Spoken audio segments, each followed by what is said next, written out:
Federal accident investigators are at the scene of a tragic crash in Midland, Texas. It happened last evening at a parade honoring war heroes. At least 4 veterans were killed, 16 other people were hurt, some critically.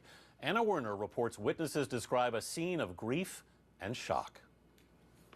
The annual parade for wounded veterans was on its way to a dinner banquet when it was struck by the train. Joe Cobarobio saw it all happen. It's something I've never seen, something I've never heard, and I wish I never hear that again. Cobarobio was filming at the moment of impact. Investigators are now reviewing his footage. One of the veterans was actually under the train.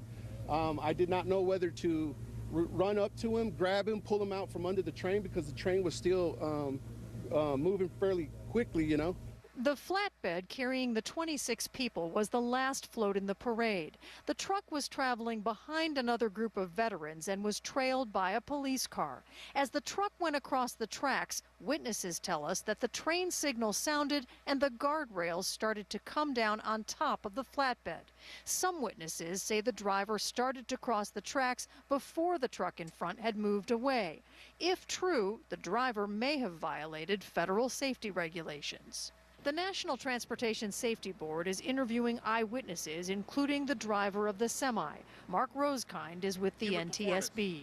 We'll be looking at the driver's qualifications, his training, his medical status, and do a 72-hour review of his sleep work history.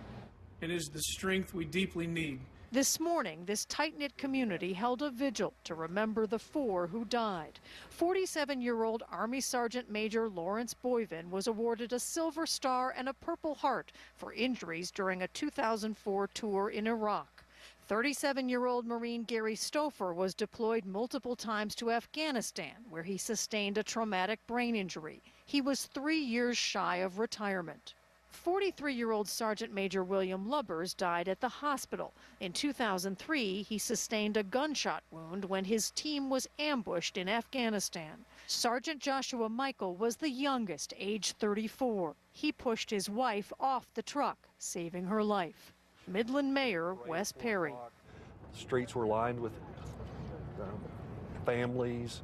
I was there waving flags, and just the incredible change of emotion is devastating. Investigators have a lot to look at here yet, but here are a couple of things they do know, Anthony, that on this 70-mile-per-hour stretch of track, that the train was going 62 miles per hour, and there was emergency braking. Investigators have yet to determine at what point those brakes were applied. Anna Werner, thanks, Anna.